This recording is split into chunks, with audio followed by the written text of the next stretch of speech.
There are nights that come and go, forgotten by time. And then there are nights that stain the soul. This was one of them.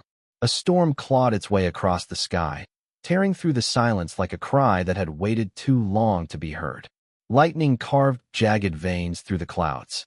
Inside the diner, shadows danced on peeling walls, and the bulbs overhead blinked like dying stars. The world outside rushed by, unaware of what was unraveling in this forgotten corner of the city. Inside sat stillness, until she moved. Her name was Amara, 28, slender, quiet, the kind of woman life had taught to observe, not interrupt. Her eyes held the weight of too many unspoken things. She moved like a ghost in routine, wiped the counter, poured the coffee, checked the door. Again and again, not because she had to, but because stopping meant remembering, and remembering hurt. Tonight, she worked the graveyard shift alone, the way she preferred it. No chatter, no demands. Just rain, thunder, and silence. At 12:04 a.m., the bell above the door chimed. He walked in. Damian Voss. Yes, that Damian Voss, founder of Elaris Corporation, billionaire.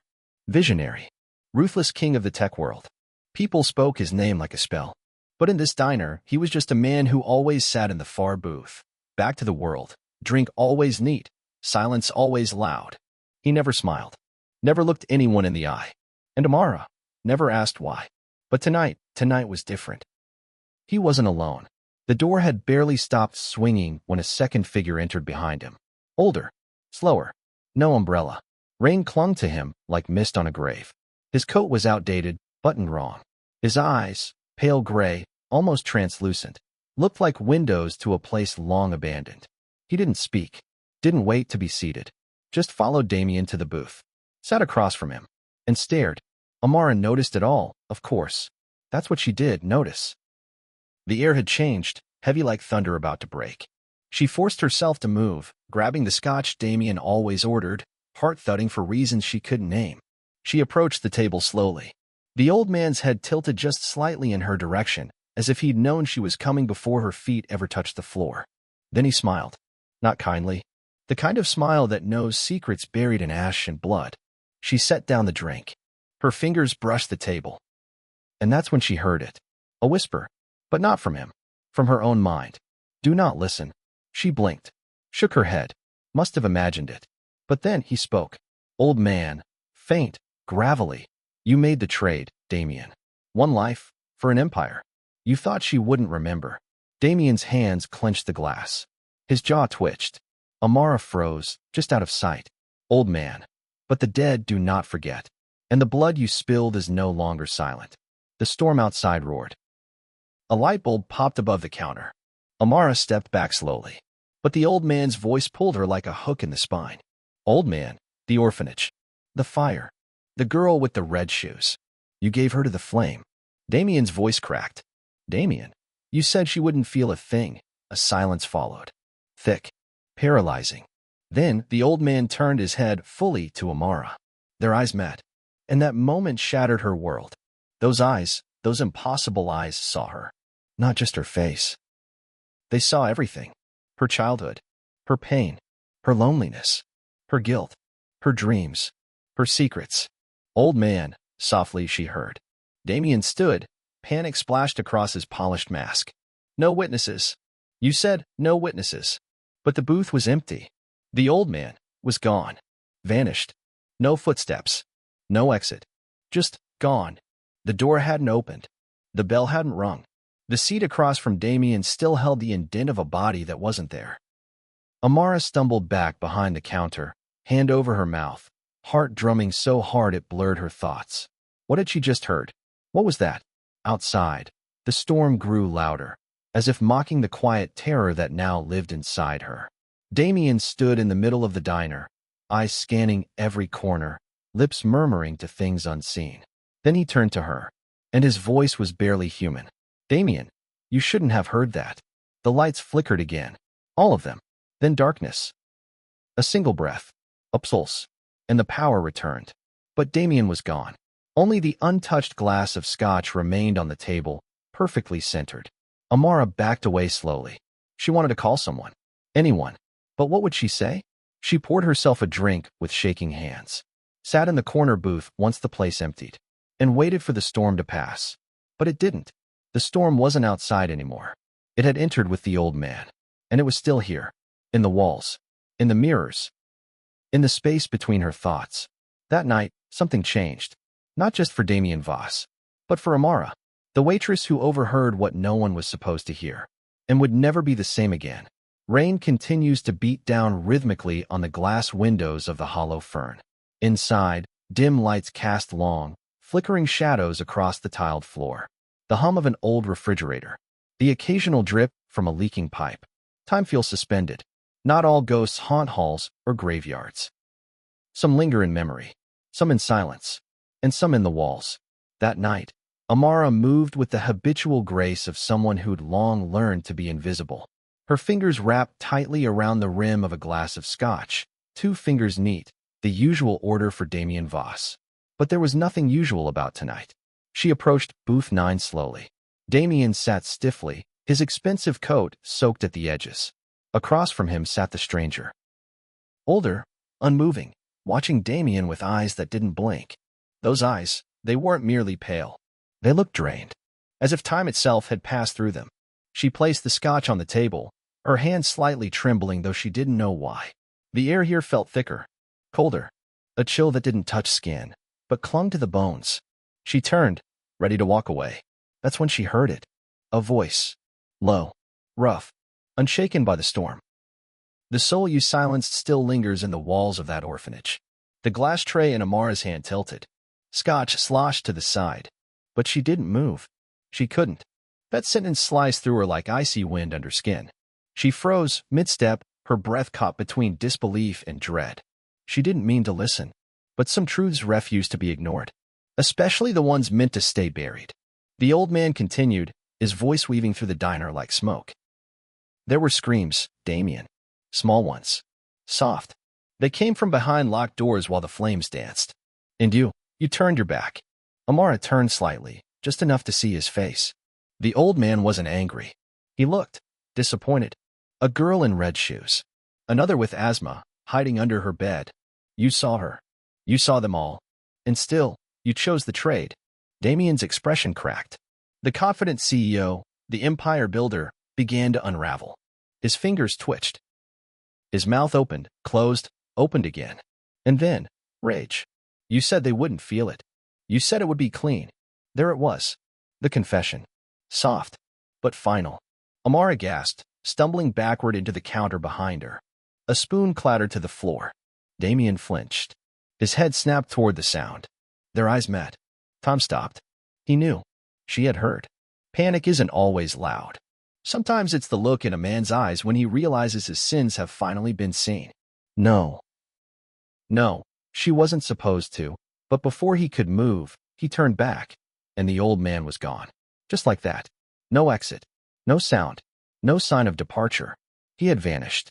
The booth across from Damian sat empty, but the seat cushions still held the indentation of a weight, a warmth, a presence. Amara stumbled back, her heart hammering against her ribs. This can't be real. She reached out, as if to steady herself, and her hand brushed the edge of the counter. It was freezing. Not cool. Freezing. Frost had crept along the surface, impossible, given the heat from the diner's broken heater. Damian stood from the booth, breathing heavily. He scanned the diner like a hunted animal. He's not real. He wasn't real. She's not supposed to know. But Amara was already backing away. Away from him. Away from the booth. Away from the words that kept replaying in her mind like a curse she couldn't shut out. The soul you silenced still lingers. What soul? What fire? What orphanage? She had never believed in ghosts.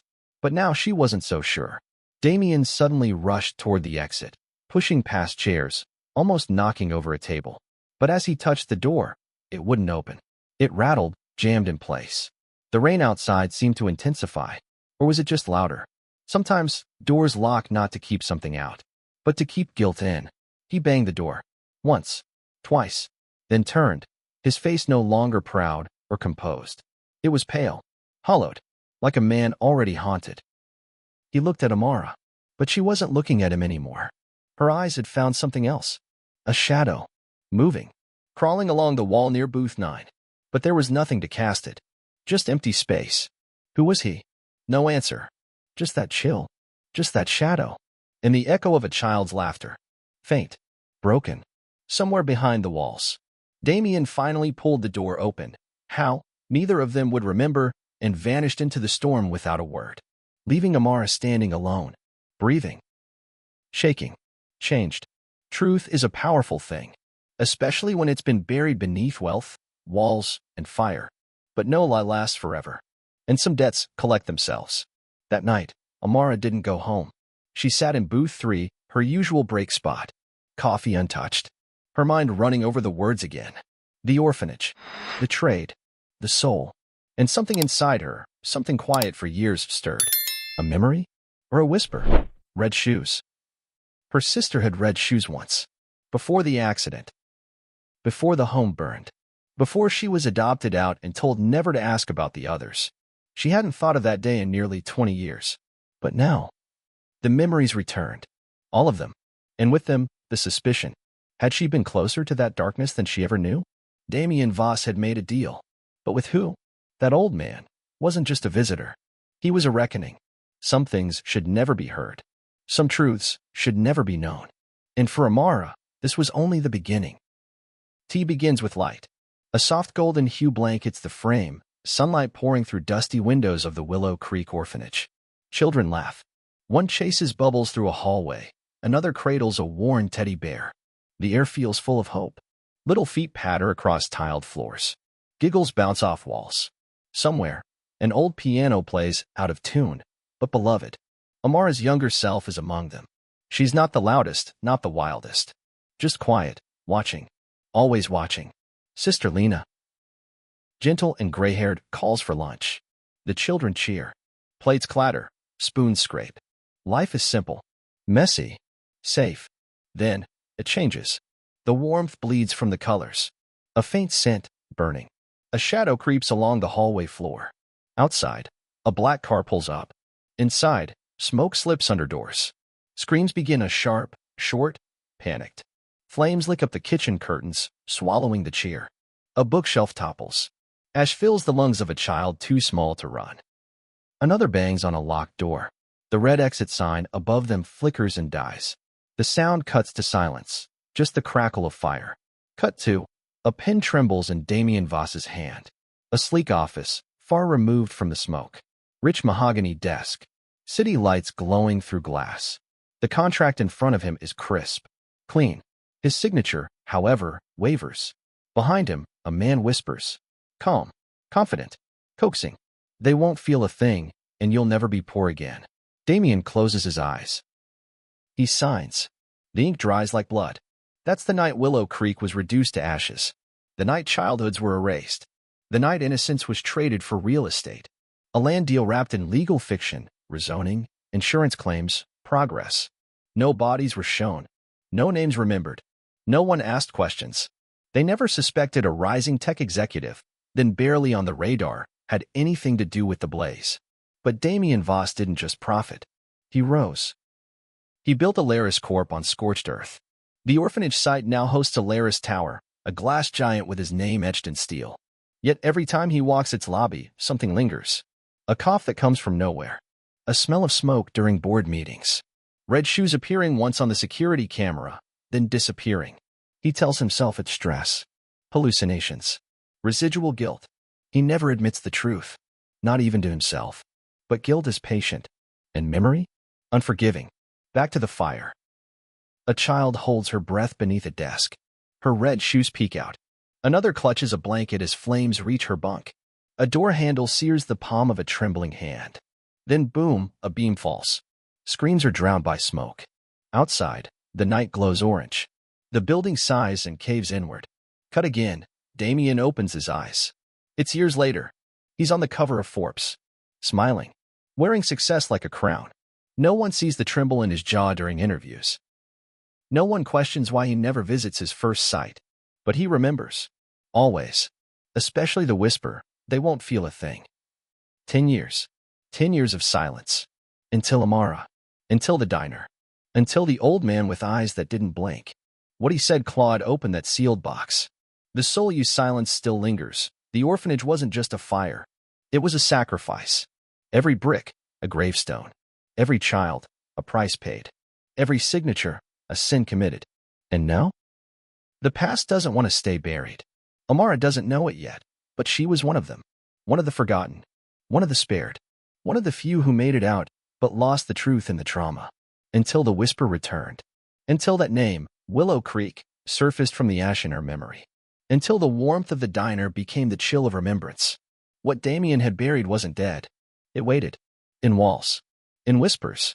In witnesses like her. And now, it wanted justice. The rain had stopped, but the hollow fern felt colder now. Amara returned to work as if nothing had happened. She pinned her name tag with steady hands, poured coffee with practiced ease, smiled at regulars like nothing was different. But everything had changed. The silence had weight now. Heavy. Watching. It started subtly. A child's laugh from the back room. Light. Joyful. But wrong. This wasn't the laugh of a child playing. It was distant. Echoed. Like a memory reliving itself too close to the present. She froze mid-step, looked down the hallway. Empty. Then came the footprints, small, barefoot, glistening with moisture, leading toward the restroom. She followed them, breath shallow. The tile was dry except where the prints lay, vanishing near the sink.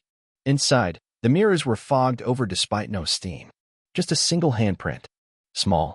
Almost smudged in pain. She reached for it, then blinked. Gone. That night, sleep did not bring rest. In her dreams, she was trapped. Inside flames. The same orphanage hallways from a memory she never thought real. Children screamed. Wood cracked. Smoke coiled like snakes around her throat. She turned in the fire and saw herself, not as a woman, but a child, cowering in the same hallway. The red shoes. The burned teddy bear. Sister Lena calling her name. She woke up screaming. The room was dark, but her arms stung. She turned on the lamp. There, faint but unmistakable, burn marks. Angry red lines laced her forearm, shaped like fingers. Her breath caught. She clutched her arm, willing the marks to vanish. But they stayed. Across the city, in a towering office of glass and power, Damian Voss wasn't faring better. It began with shadows. In the elevator mirror, a child stood behind him, silent, dripping, eyes blackened with soot. He turned. No one. At board meetings, he would freeze mid-pitch. His executives watched in horror as he flinched from unseen voices, whispered names like Elise, Jonah, Maya, names no one knew. The words, "I didn't know they were still in there," escaped his lips during a live-streamed investor call. He stopped using elevators, claimed he couldn't breathe in them, that the walls hummed. Security cameras caught him standing in the basement garage for hours, whispering to no one. Rumors spread that he was breaking, that something inside him snapped. But no one dared say it aloud, not to the man whose empire ran the city's veins. And yet, he knew. Something was unspooling. It wasn't just guilt anymore. It was real. Alive. Following him. One night, he stood alone in his penthouse office. The city sparkled beneath him like a net of stars. Then, whispers. Low. Layered. Children's voices. We were sleeping. We didn't know. You locked the door. He spun. The room was empty. But his reflection wasn't. In the glass, he saw the orphanage burning again. Not as it had been, but as it now haunted his every waking thought. Smoke curling through his skyscraper. Screams embedded in its steel. Ash blowing through vents. His hands shook. He punched the window. Glass cracked. Blood followed. Then laughter. From inside the cracks. He fell to his knees. The line between memory and madness blurred. And across the city, Amara watched her coffee pot pour itself. Lights flickered. The Waitress calendar flipped pages on its own. Names she didn't recognize circled in red. Children's names. She found herself writing them down in a notebook, though she didn't remember starting. Every night, more names appeared.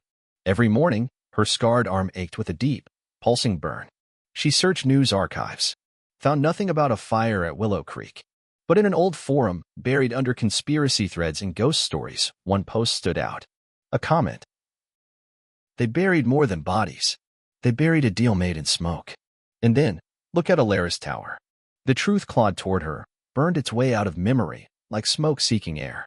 The orphanage. The fire. The children. And her. Amara wasn't just a witness. She had survived it. But something else had too. And now, it wanted to be seen. The envelope had no return address. No stamp.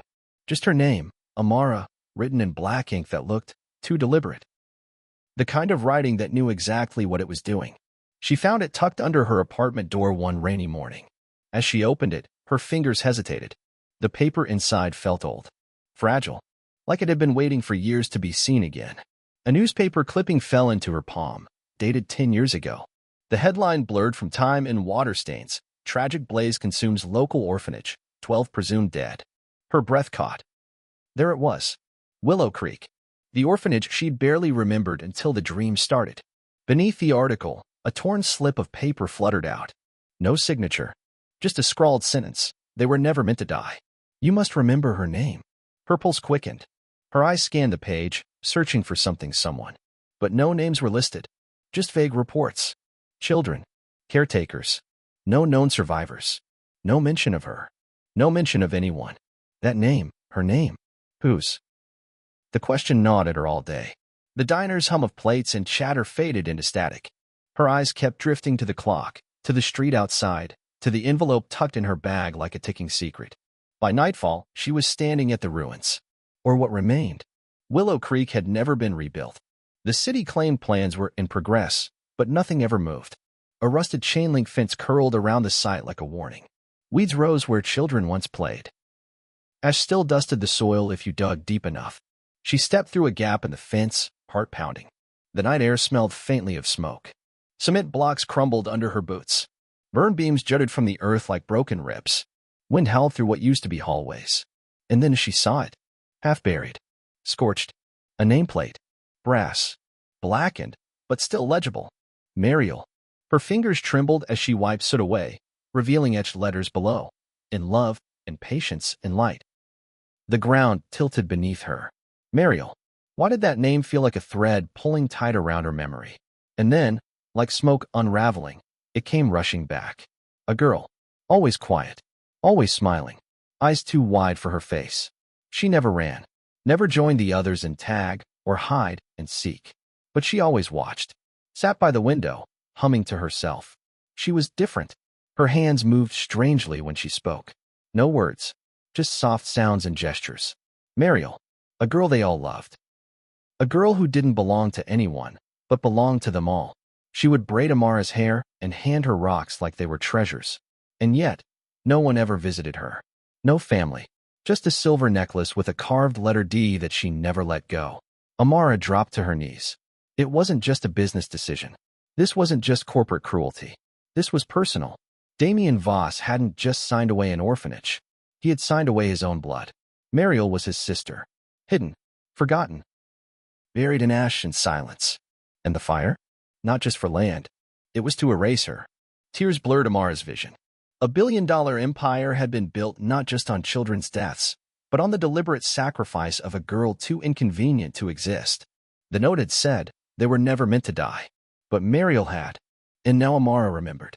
She stood in the ruins, wind whipping through the exposed bones of the building, and let the pain rise. Her voice cracked as she whispered. Why didn't you save her, Damian? She didn't expect an answer. But something shifted in the air. The scent of smoke returned, heavy and suffocating.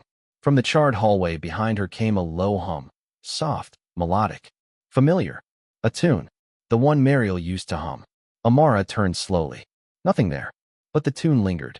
And for the first time, she understood. Mariel wasn't gone. Not fully. Not until the truth was told. Not until her name was spoken. Amara clutched the nameplate to her chest. She knew what she had to do. No more hiding. No more pretending it was just a nightmare. The city would know what happened here. Damian would face what he buried. Because secrets don't stay buried forever. Especially when they burn. Rain clawed at the windows of Amara's apartment like something trying to get in. The night had its own voice. Low, restless, full of murmurs. She noticed the envelope the moment she turned the key. It lay on the floor, pale against the worn rug. No stamp. No name. Just her, in thin black ink, like someone had whispered it with their hands. Amara. She stared at it, an unease crawling up her spine. Her fingers brushed the edge. It was cold, as if it hadn't been touched by warmth in years. Inside, a brittle newspaper clipping, its corners browned and curling. Tragedy at Willow Creek. Orphanage destroyed by fire. 12 children presumed dead. Her breath snagged. The date. 10 years ago. A silence fell over the room, so complete she could hear her own heartbeat. Then, a smaller piece of paper slipped free. A single sentence, handwritten. They were never meant to die. You must remember her name. Her hands trembled. The room suddenly felt smaller, as if the shadows had leaned in to listen. She didn't sleep that night. By morning, she was standing before the rusted gates of the orphanage. It hadn't changed, because no one had dared touch it. The ruins stood like a wound that never closed. Burnt wood curled like dead leaves. Vines crept through shattered windows. Ash, long settled, still clung to corners. Amara stepped over the gate, boots sinking slightly into the damp earth. The silence here was different. Not empty. Watching. Her steps echoed through what used to be a hallway. Her feet knew the path before her mind did. She turned left. The nursery. Her throat tightened. Ghosts of laughter clung to the air like forgotten perfume. And then she saw it, something sticking out from a pile of blackened rubble. She knelt. A nameplate, half buried, its edges charred. She wiped it with trembling fingers. Mariel. She didn't breathe. The name rang in her like a bell cracked open. It unlocked something. A face. A girl with silent eyes. A soft hum on rainy days. Hands that spoke in gestures when her mouth couldn't. Mariel. She remembered now how the other children orbited her like a quiet moon. How she smiled without sound. How she'd sit by the window, watching the birds, tapping her fingers in rhythm with nothing at all. No one ever came for her. No visits. No birthday cake. Just a silver chain with a letter D, always clutched tightly in her palm. Amara felt a weight sink into her chest. She looked again at the nameplate. There, barely visible beneath the soot. In love, in patience, in light. Tears welled, stinging, uninvited. The voice from her memory returned. The whisper behind that sentence. You must remember her name. Because everyone else had tried to forget. The fire had always been a mystery. The official story blamed faulty wiring. No survivors. No culprits. But Amara now saw the gaps. The lies cemented in bureaucracy. Damian's name had surfaced just a week later, tied to a redevelopment project. A massive land deal. She remembered the whispers. How his company bought the land cheap, pennies on the dollar. How the paperwork was oddly smooth for such tragedy. But no one questioned a billionaire building new hope on old ash. Now she understood. This wasn't just corporate greed. This was personal. Mariel wasn't just another orphan. She was Damian's sister. Hidden from the public. Hidden from the press. Born with a disability that would stain the Voss image. Tucked away, out of sight. And when the opportunity came, he erased her. The fire hadn't just cleansed land. It had buried secrets. Amara doubled over, clutching the nameplate. Her sobs were raw, jagged. The wind howled through the remains like it mourned with her. You must remember her name. Not for justice. Not for revenge. For truth. Because somewhere, the soul of a little girl still waited to be seen. A child who had once reached out with a flower and no words, and had only ever asked to be loved. Amara stood, ashes streaking her coat. The air shifted. It wasn't just cold anymore. It felt aware. She turned slowly, eyes scanning the blackened doorways. In the nursery's remains, shadows seemed to pulse. Then, faintly, she heard it. A hum. Soft. Delicate. Floating in from nowhere. Mariel's lullaby. It wrapped around her like smoke. It didn't scare her. It ached. She whispered into the emptiness, I remember you. And the wind stopped. For a heartbeat, the world stood still. Then, from behind a broken wall, a flicker, like the reflection off a necklace chain. The D. Still here. Still hers. Amara picked it up, gently brushing away soot. She placed it around her neck. As it settled against her skin, warmth spread over her chest. A heartbeat that wasn't hers. Steady. Gentle. She knew what came next. This wasn't just a haunting. This was a reckoning. The truth wanted light. And Mariel wanted her name spoken, by someone who meant it. The sky hangs low with morning clouds, casting a gray veil over the lake that borders the ruins of the old orphanage. Fog curls like ghostly fingers across the water's surface, swallowing the far shore in silence. A voice begins, soft, weathered, haunted. There is a price for silence, and a curse for truth. I learned this too late. The lake reflects a flicker, a single candle drifting atop a hand-carved wooden boat. Its flame dances against the damp wind, delicate and determined. The camera lingers on the candle as it glides, untouched, toward the center of the lake. You can bury a soul, but not its scream. The voice is Damian Voss's. A final journal entry recovered from beneath the padded floor of his cell. Written in erratic strokes, words scrawled as if fleeing the page.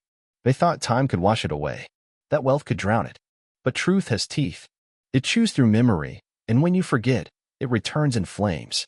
The camera pans across the lake's stillness.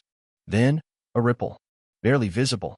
A small hand, pale, childlike, slick with water, rises from the depths and silently pulls the candle under. The light extinguishes with a hiss. Ripples stretch outward, echoing in circles as the surface settles again into silence. And yet, the silence feels heavier now.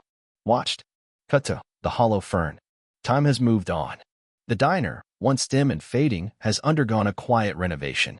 Brighter paint, new lights, a fresh coat of denial over history. A bell above the door jingles. A young woman steps inside, Lila, no more than 20. She tugs nervously at her apron, eyes the clock, then the empty booths. First day on the job. The manager gives her a short nod, disappearing into the kitchen. Alone, she moves behind the counter. She wipes the surface, folds napkins, stacks menus. Then, something catches her eye. A slip of parchment tucked beneath the register, edges brittle with age. She pulls it free. The note is handwritten in looping script. If you hear her name, never speak it aloud. Lila stares at it. Her lips part. A whisper curls at the back of her throat. A name, barely remembered, like a dream slipping through fingers. She doesn't say it, but the diner clock stops ticking. Somewhere deep in the back, a light flickers. The spoon in her hand trembles. She looks up. A booth in the far corner, empty just moments ago, now holds a child's drawing crudely sketched with burnt edges. It shows a girl in a red dress, standing by a lake. Her eyes are hollow circles. Her mouth is missing. Lila backs away. The drawing remains. Still, waiting. Outside, fog begins to gather again.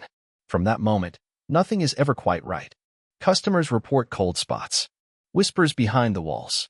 A lullaby sung in reverse. Mirrors fog without heat, revealing handprints that vanish before touch. Lila tries to leave, tries to forget the note. But the name presses against her lips in dreams. Drawn on napkins without her noticing. Reflected in puddles where it shouldn't be. She searches the internet. Mariel, she types once. The page freezes. Blood seeps from the keyboard. She never types it again. Back at the lake, fishermen report strange tides, stillness that turns to violent churning in seconds.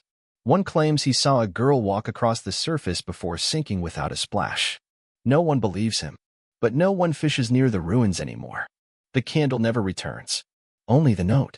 Every few months, it appears beneath the counter, new ink. Same words. If you hear her name, never speak it aloud. And always after, something changes. A customer forgets how they got there. A photograph warps, face is erased. A waitress disappears without packing. Only Lila remains now. She keeps the note tucked in her pocket. Worn. Folded so often it's torn at the edges. Some nights, she stands in the diner alone, staring at the booth in the corner, where the girl in the red dress once sat in chalky outlines. One night, she asks quietly, "Why me?" The lights flicker. The booth remains empty, but the air shifts, colder, heavier, as if it leans in close to listen. She doesn't ask again. Some say the hollow fern is cursed. Others call it a beacon. But those who've been there, those who've heard the quiet singing when the diner closes, they know better. It's not cursed. It's haunted by memory, by a name, by a scream no wealth could silence. And so the story lives on, passed in whispers, written in old ink, folded into drawers and passed between trembling hands. If you hear her name, never speak it aloud. Because some souls don't rest. They remember. And remembering is how they return. The rain had long stopped, but the fog never left. It clung to the lake like a shroud, swallowing the trees, curling around the broken ruins of the orphanage as though trying to smother the truth one last time. The wind didn't howl, it whispered. And beneath that whisper was something deeper. A memory, still breathing. A soft candle flickers alone atop the still water, its flame a lone sentinel against the encroaching dark. It drifts quietly, aimless. The surface of the lake, glass smooth, reflects its gentle glow. A voice begins, not loud, not soft. Just there. Like it had always been there, waiting. There is a price for silence, and a curse for truth. The camera follows the candle, swaying with every tiny ripple. The fog parts, just enough to reveal the charred bones of the orphanage. The air seems colder here, heavier. They said the past can be buried. That time softens pain. But no one ever asked what happens to pain that was never named. Cut to a room, white walls, padded corners. Damian Voss sits hunched on the floor, arms clutched around himself, suit in tatters, beard overgrown, eyes wide but seeing nothing. He rocks slowly. A quiet rhythm. His lips move. She heard. The waitress. She set them free. His voice cracks. Not from fear, but release. Another voice overlaps. Warmer. Female. Hauntingly calm. They were never meant to die. You must remember her name. Quick cuts. News anchors in chaos. Headlines flood the screen. Billionaire CEO Voss resigns $3.7 billion donated to orphan relief. Trauma hospitals no statement given. Where is Damian Voss? A final headline blinks and fades. Waitress missing. Amara loon disappears. The apartment is empty. Dishes untouched. Bed made. Her phone rings on the nightstand. Screen cracked. Call from mom flashing endlessly. Security footage shows the last glimpse of her. She walks through the alley behind the hollow fern. She's talking, but no one else is there. She pauses, listens, nods, and then fog rolls in, thick and fast. Her outline vanishes. The frame goes still and doesn't move again. Cut back to the lake. The candle's flame flickers violently. Something shifts beneath the surface. A faint sound, like laughter. Childlike. Wet. Then a small, pale hand reaches up. It doesn't grasp. It doesn't claw. It simply touches the candle. The flame dies.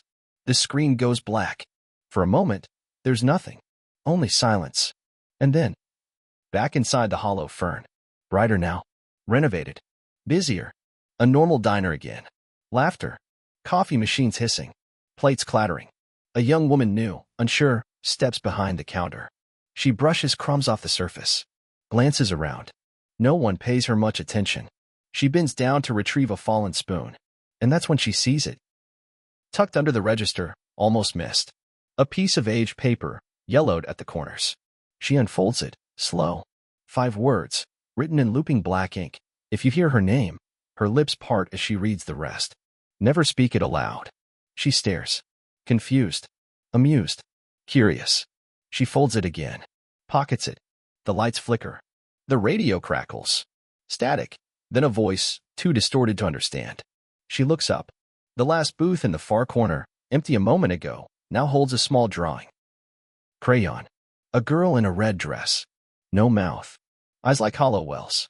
The clock on the wall stops ticking. The waitress blinks. The camera slowly zooms in on the drawing. Closer.